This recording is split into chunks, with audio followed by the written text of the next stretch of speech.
l'ultime révérence.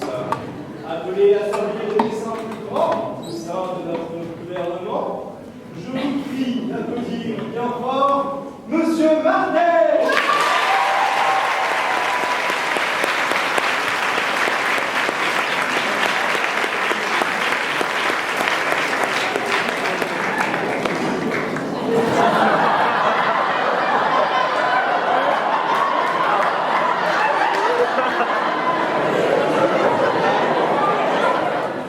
Ils sont là pour vous ce soir, ils sont forts, ils sont beaux, ils sentent bon le sable chaud.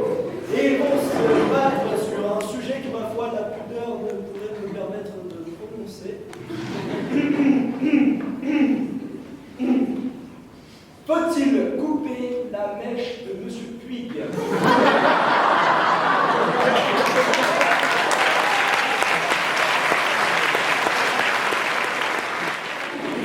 Pascal Puig doit-il couper sa mèche? La question, je vous l'accorde, pourrait paraître un petit peu extrême et sans doute un petit peu liberticide.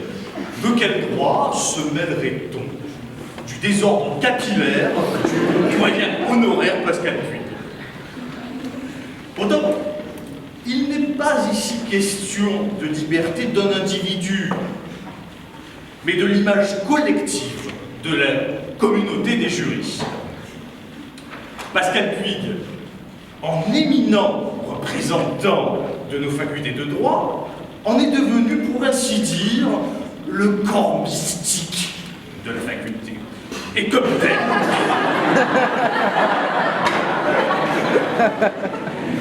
tel, il est une chose commune, une res communis.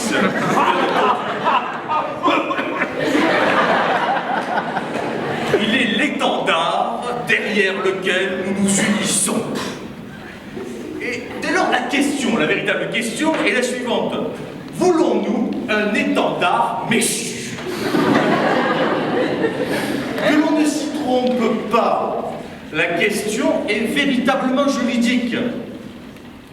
Il est vrai que le bon goût n'est malheureusement pas toujours érigé en norme impérative, et que les porteurs de chemisettes et autres pantalons à taille haute sévissent toujours, hélas. Ils sont toujours libres de leur mouvement.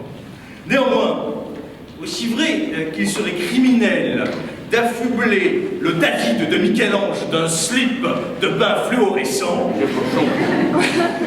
la plus vénérable institution de l'université ne saurait être travestie par une masse capillaire qui confine à la frange. Je tiens à dissiper d'emblée tout doute. Il n'est pas question de s'insurger, comme mon illustre contradicteur tentera de vous le faire croire, contre une abondance de cheveux, prétendant sans doute une rareté chez d'autres de ses collègues. J'ai connu Pascal Puig, jeune et fringant professeur, ce qui d'ailleurs montre bien que je ne suis pas moi-même jeune. J'ai connu Pascal Puig, jeune et fringant professeur, à l'université d'Avignon. Il portait à l'époque la coupe balai-brosse, qui incarnait tout à la fois la rigueur de la loi et la verticalité de la pyramide des normes. Il n'était point question de mèche à l'époque. Il n'était point question de mèche lorsque l'université...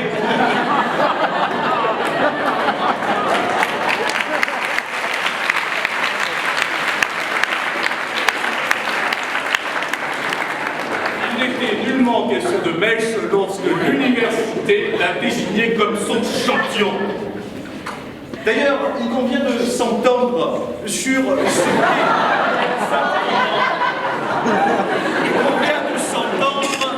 la qualification juridique de mèche. Qu'est-ce qu'une mèche? La mèche est un ensemble de cheveux partant du sommet avant du crâne et ayant pour particularité de retomber latéralement sur le visage.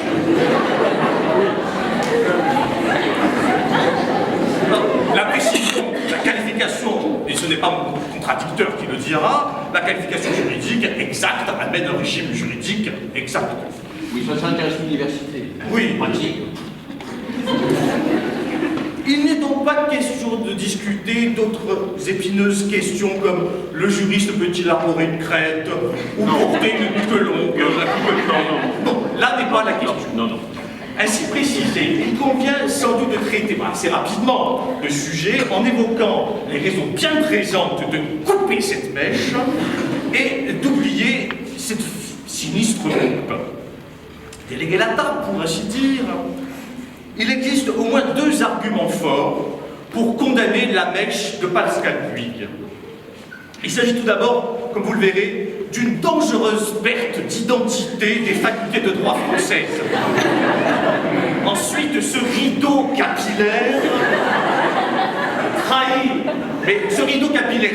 la définition même de ce qu'il entend représenter. Il trahit la définition du droit. L'identité de la faculté. L'identité de la faculté de droit à la française doit être respectée. Or, la tradition civiliste s'accommode assez mal, vous le savez, de circonvolutions et de mouvements compliqués. Le grand Portalis était-il toute mèche? Mais assurément pas. Pascal Puig a importé sa mèche de modèle concurrent au modèle français. Il s'est très nettement inspiré du modèle nord-américain. Diapositive suivante, s'il vous plaît. Et je...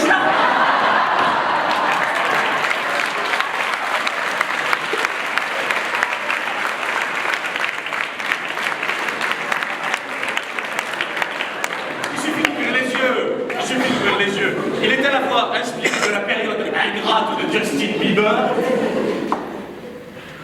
et il est surtout porté par le succès de la mèche de Donald Trump.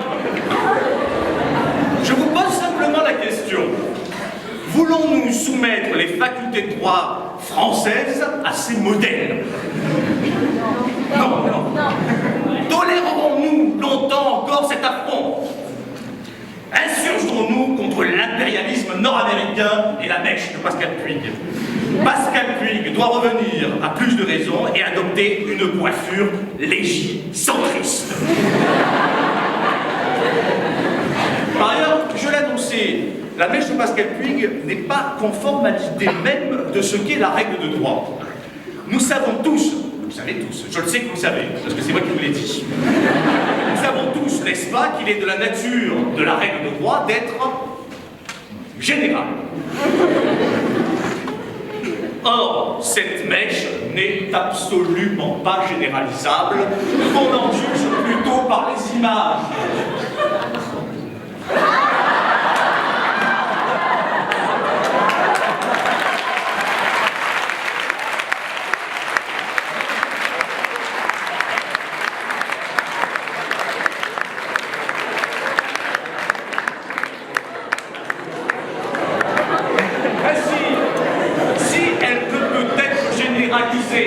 La mèche de Pascal Puig n'est pas juridique, et si la mèche de Pascal Puig n'est pas juridique, il ne saurait être notre étendard, notre porte-drapeau, la gloire de nos facultés.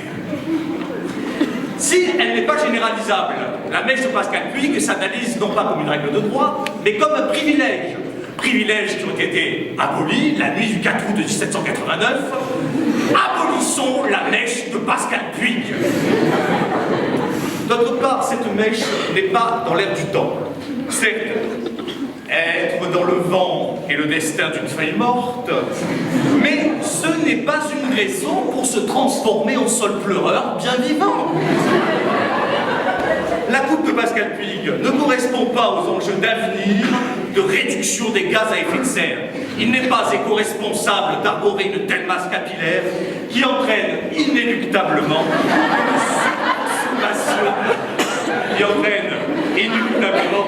une surconsommation d'énergie en climatisation.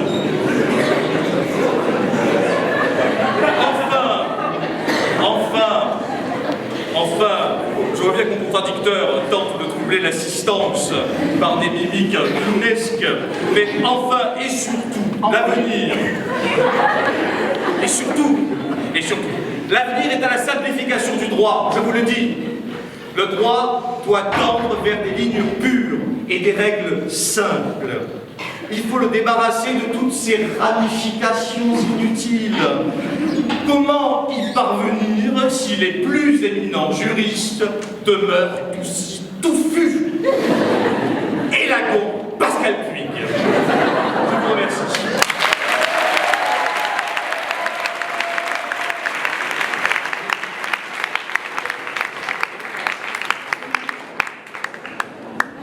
Monsieur le Président, Mesdames et Messieurs de la Cour, je plaide en dernier, à une heure avancée. Et pourtant, je requiers votre attention, car l'heure est grave. Mon jeune contradicteur, dans un exercice qui s'apparente plus à un PowerPoint mal maîtrisé, d'un lycéen de seconde à une véritable plaidoirie, a plaidé sans véritable talent qu'il fallait couper la mèche de Pascal Puig. Couper la mèche de Pascal Puig. Alors il y aurait beaucoup à dire simplement sur la forme, sur les pièces qui vous ont été présentées. Ce sont des montages, évidemment, d'une part. D'autre part, c'est une atteinte manifeste à la vie privée et surtout d'un point de vue procédural. C'est une atteinte au principe du contradictoire parce que j'ai découvert ces pièces devant vous. Elles ont été communiquées. Alors, je ne voudrais cependant pas donner à la Cour le sentiment que je cherche par des arguties procédurales à échapper au vrai débat de fond. Donc je vais aborder le débat de fond. Faut-il couper la mèche de Pascal Puig? En écoutant les lamentables propos qui vous ont été tenus, je dois vous le confesser, mes cheveux se sont dressés sur la tête. Ce qu'il en reste. Tant de mauvaise foi en un si petit homme.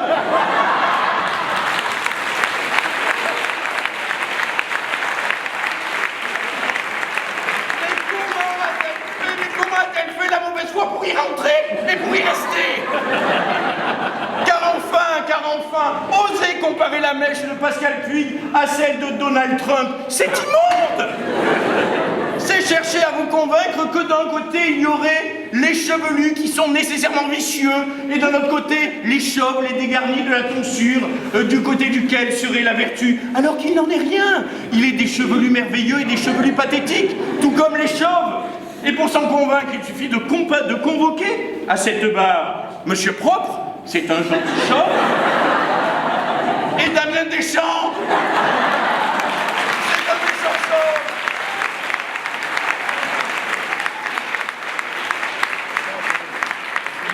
Alors vous le savez, Monsieur le Président, Mesdames et Messieurs de la Cour, le cheveu ne fait pas le moine.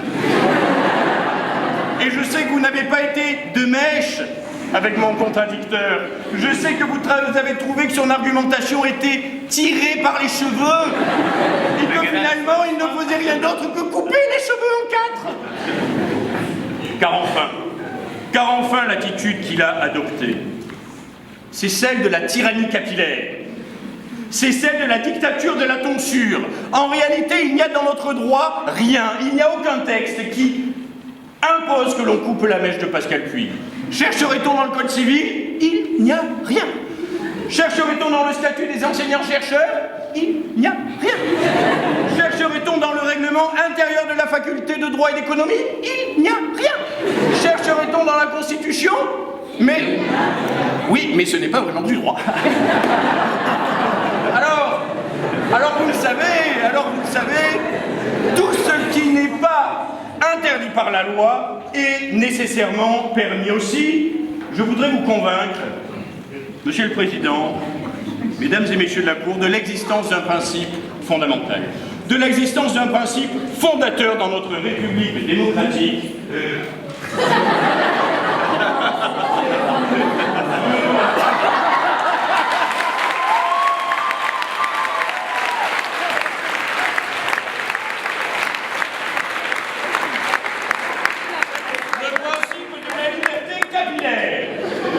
De tout temps, sous toutes les latitudes, des cheveux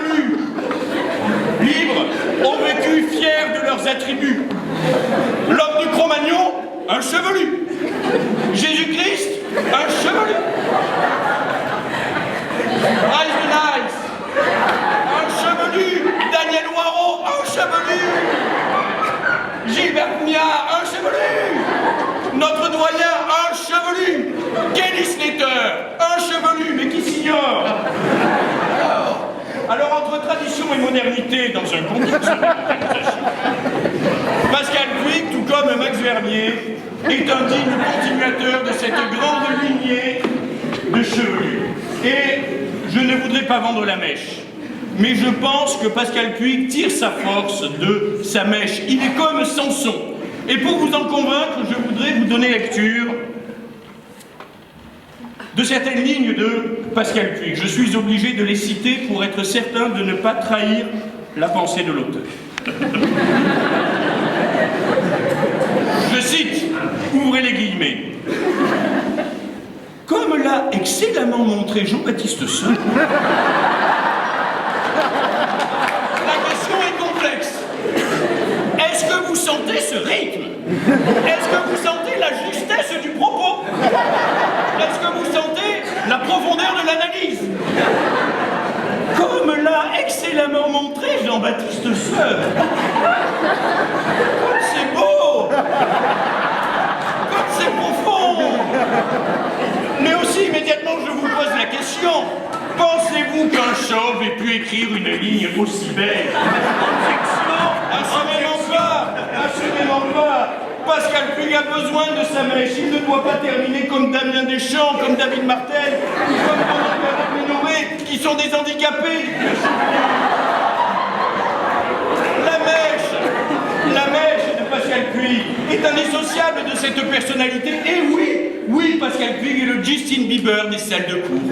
Oui, Pascal Puig est le Paul Pogba des amphithéâtres. Sans sa mèche, Pascal Puig n'est plus rien. Couper sa mèche, c'est nier sa personnalité. Couper sa mèche, j'irai même plus loin, c'est porter atteinte à l'un de ses biens professionnels, car la mèche de Pascal Puig est un bien professionnel et comme tel, incessible, intransmissible, insaisissable et incoupable. La mèche de Pascal Puig lui sert en effet dans toutes ses relations avec ses étudiants et avec ses collègues. Avec ses étudiants. Il est évident que la mèche est une arme de séduction massive. D'ailleurs, en l'honneur de cette mèche, les étudiants lui ont donné un petit nom gâté, un surnom. Le petit nom gâté de Pascal Puig, c'est Charmant. Du nom de ce prince un peu crétin, par ailleurs ami de Shrek. Alors oui, sa mèche est libre, oui, sa mèche est belle, et Monsieur le Président, je me permets de m'étonner que de l'autre côté de la barre, où je sais que David Martel aime les belles choses, il n'ait pas été plus sensible au charme discret de cette mèche masculine.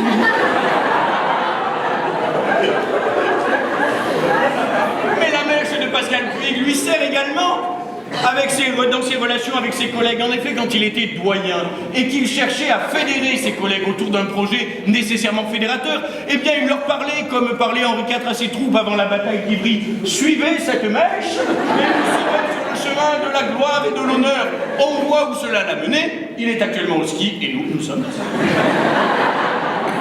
Alors, quand j'entends mon contradicteur réclamer la mèche de Pascal Puig, je pense que ça ne peut être que pour de mauvaises raisons, de deux choses l'une. Soit David Martel entend s'emparer des produits de beauté capillaire de Pascal Puig.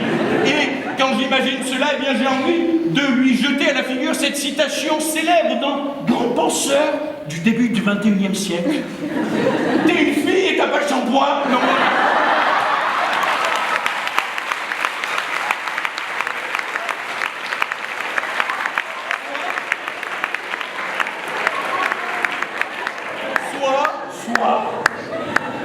David Martel veut couper la mèche de Pascal Puig pour s'en faire un véritable postiche sur le front et pouvoir, d'un geste délicat, de coiffer cet appendice capillaire. Car Pascal Puig est son modèle et il rêverait à son tour de faire ça. Mais regardez. Et je pense qu'il en souffre. Alors oui, Monsieur le Président, Mesdames et Messieurs de la Cour, je pense que c'est là un bien mauvais procès qui est fait à Pascal Puig. Et je suis convaincu que, dans votre grande sagesse, vous laisserez à Pascal Puig sa belle mèche, parce qu'il le vaut bien.